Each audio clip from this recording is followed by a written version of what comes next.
sampah ini bisa terkelola dengan baik, yang pertama yaitu tadi menjaga kebersihan, kenyamanan, dan bebas polusi.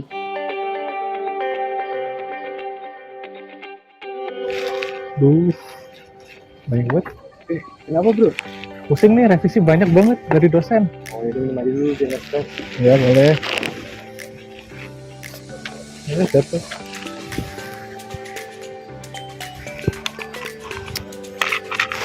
Udah ya. Cabut yuk, aja dulu kita. Ayo boleh.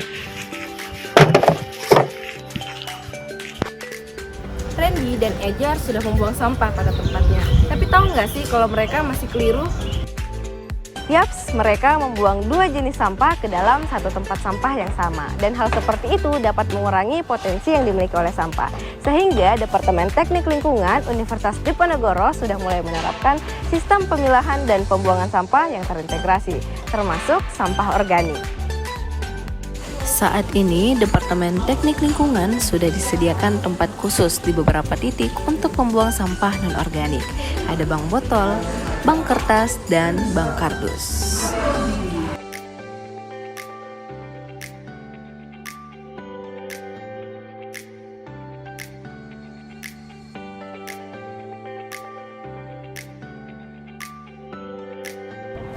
Kalian pikir sampah yang sudah dikumpulkan akan langsung dibuang ke tempat pembuangan akhir?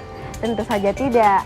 Hasil dari bank botol akan diserahkan ke PT Prevented Ocean Plastic Indonesia, bagian dari program Clean City Blue Ocean. Departemen Teknik Lingkungan juga sudah mulai menerapkan sistem bank sampah yang diberi nama Depo Waste Bank atau lebih dikenal dengan DWB.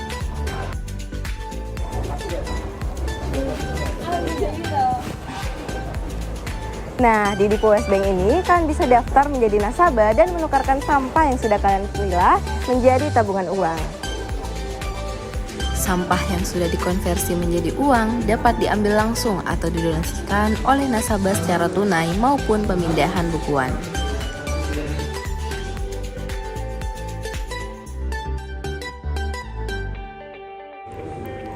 Depo Waste Bank juga sudah menerapkan sebuah sistem berbasis IoT. Sistem penjualan sampah berbasis web untuk pengelolaan nasabah dan jumlah sampah yang disetorkan. Untuk pengolahan sampah organik, kita memiliki beberapa metode. Lubang resapan biopori. Lubang yang dibuat kemudian diberi waring atau jaring sebagai media meletakkan sampah organik, yang dimana ini akan memicu biota tanah seperti cacing dan semut serta akar tanaman untuk membuat rongga-rongga di dalam tanah. Dalam memanen kompos, kira-kira membutuhkan waktu selama kurang lebih 3 bulan tergantung dengan kondisi cuaca. Komposter bag. Setelah dapat memanen kompos di lubang resapan biopori, kompos tersebut juga kita jadikan sebagai bahan dalam komposter bag. Kompos tersebut menjadi lapisan pertama, kemudian dapat ditambahkan dengan sampah sisa buah, sayur, atau dedaunan untuk memudahkan proses pengomposan. Dalam memanen komposter bag, kira-kira membutuhkan waktu selama 30 hari.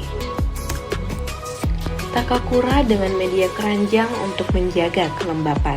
Dengan sekam yang berfungsi untuk menyerap air lindih, kompos yang telah dipanen dari lubang resapan biopori ataupun komposter bag dimasukkan ke dalam takakura, lalu dicampurkan dengan sampah organik yang telah tercacah. Panen kompos takakura sendiri membutuhkan waktu sekitar 2 sampai dengan 4 bulan.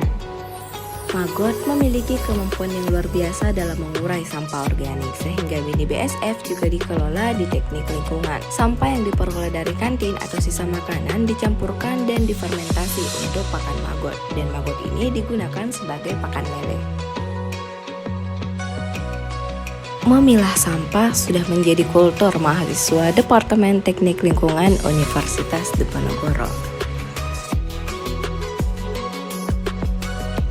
Inovasi pemilahan sampah yang sudah diterapkan di Departemen Teknik Lingkungan tentu saja mudah diterapkan di lingkungan masyarakat dan pasar.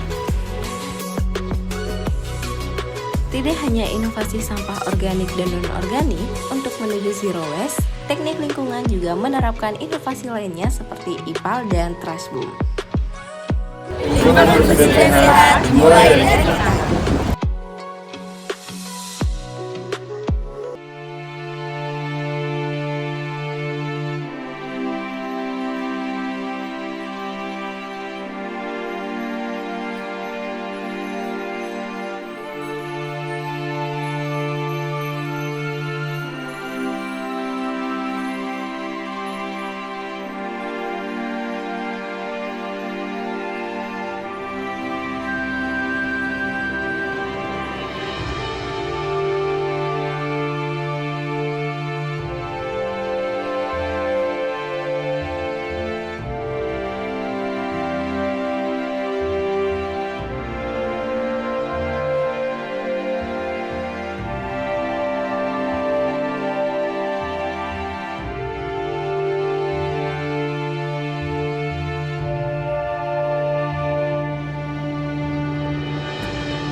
dalam rangka pengelolaan sampah, memanfaatkan sampah untuk pertumbuhan daripada maggot.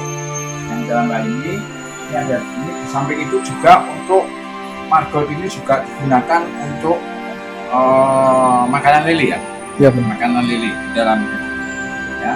Dan ini kita coba apakah pertumbuhan lelenya juga semakin bagus atau semakin tidak ya.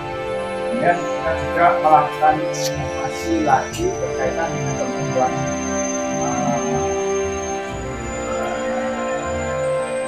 lalat ya. Ya, pertumbuhan lalat untuk melihat proses fermentasi berhasil apa tidak dalam kaitan ini. Makin empuk, makin berhasil komposisinya, seharusnya pertumbuhan lalat bisa dikendalikan. Ya. Taman yang sebagian taman kita itu sebelah sana bisa dilihat. Taman kita yang sementara ini masih ada perbaikan pembangunan lab terpadu. Dan di dalam taman ini banyak sekali kita lakukan biopori yang sekaligus berfungsi ganda. Yang berfungsi ganda, dia juga berfungsi sebagai anaerob digester, juga sebagai fungsi resapan di dalam air. Yang kita lakukan di sini agar tidak terjadi genangan air. Unit IPAL, ya, pengelolaan air limbah yang kita peruntukkan khusus air limbah dari kawasan TL. Ini salah satunya untuk kawasan TL di dalam untuk mengatasi problem air limbah domestiknya ya dari sini. Kita punya dua, yang satu adalah yang berkaitan dengan aktivitas kantin, nanti air limbah yang dari kantin ada di sebelah sana. Yang ini adalah aktivitas domestik dari buangan air limbah domestik dari air yang dibuang dari aktivitas MCK yang masuk ke sini. Kalau yang di sana nanti kita akan lihat di sana adalah ini sekaligus sebagai lab outdoor ya, karena kami ingin adik-adik mahasiswa itu langsung bisa ke lapangan sehingga tahu betul apa yang terjadi. Ini sekaligus sebagai lab outdoor, makanya ini kita letakkan berdekatan dengan lokasi lab ya, berdekatan dengan lokasi lab yang demikian rupa supaya demikian ini bisa dijadikan sebagai bagian daripada riset adik-adik kalau ini dilengkapi dengan elektronik ya, dalam pemantauan. Kalau tadi adalah air limbah domestik yang ada di sebelah kiri dari lokasi kampus yang khusus melayani aktivitas daripada limbah domestiknya dari mahasiswa. Yang ini adalah dalam rangka melayani kebutuhan daripada kantin ya. Kita punya kantin besar yang baru diresmikan oleh Pak Rektor di belakang, dan juga untuk mengatasi air limbah dari fakultas teknik yang kita berada di sekitar sini, dari teknik industri, teknik mesin, teknik elektro, dan juga teknik lingkungan sendiri yang berdekatan ini. Dan kita lengkapi, ini salah satunya adalah ini ya. Dan ini juga kita berlakukan di samping itu sebagai lab outdoor.